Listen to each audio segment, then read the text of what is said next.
اچھا سر میں اب آتا ہوں, ظاہر ہے سائفر کا کیس کیا تھا سر, یہ کیا اس کا کچھ اندرونی, آپ فاؤنڈر ممبر ہیں. دیکھیں سائفر کا ہوا یہ کہ جب ہماری حکومت بالکل گر رہی تھی اور ہم چند دن باقی تھے, ہمیں لگتا تھا کہ یہ کام ہو جائے گا. خان صاحب کو اس وقت بھی یقین نہیں تھا کہ یہ ہوگا, تو کچھ بات ہو رہی تھی تو انہوں نے کہا کہ جی ایک چیز آئی ہے امریکہ سے which is very damaging for Pakistan, ابھی ہم نہیں بتا سکتے لیکن وہ ہے بڑی زبردست, اور وہ ہم جب پبلک کریں گے تو پھر لوگوں کو پتہ لگے گا کہ ہمارے ساتھ کیا ہو رہا ہے. آئی گاٹ ویری, وہ ایک بندے میں تجسس پیدا ہو جاتا ہے نا کیا ہے. میں نے پوچھا تو نہیں بتایا انہوں نے مجھے, تو بات ختم ہو گئی. 3-4 دن کے بعد وہ جو میٹنگ ہوئی اس میں وہ دکھایا گیا اپنے کابینہ. آپ نے دیکھا تھا سر؟ کابینہ میں نے نہیں دیکھا. آپ نے نہیں دیکھا؟ میں نے سنا ہے, پڑھ کے سنا ہے, وہ سنا میں. کابینہ میں آیا, وہ ساروں نے کیبنٹ ممبرز نے دیکھا.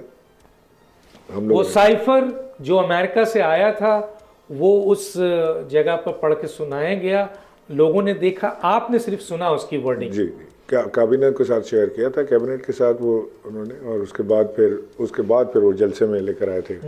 اس کو بھی بتایا کہ یہ پیپر میرے پاس ہے اور اس میں ہماری حکومت گرائی جا رہی ہے. اب ایکچولی مجھے نہیں پتا کہ ہاتھ میں وہ پیپر جو تھا وہ ایکچولی سائفر تھا یا وہ سادہ ایسے پیپر فولڈ ہوا تھا, بٹ ایک لیڈر کا یہ کہنا کافی ہے کہ یہ پیپر ہے.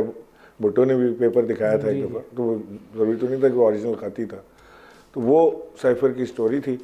پھر میری ملاقات ہوئی امریکن کونسل جنرل سے اور ایک جگہ دعوت میں, تو وہاں پہ اس نے مجھے کہا کہ تمہارے پرائم منسٹر نے جھوٹ بولا ہے سائفر کے بارے. These were his exact words, کہ اس نے مجھے کہا کہ ہی از لائنگ.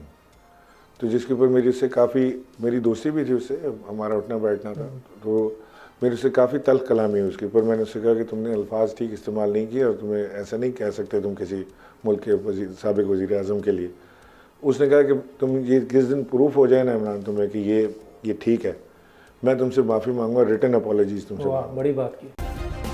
سبسکرائب کریں اور بیل دبائیں تاکہ کوئی خبر رہ نہ جائے.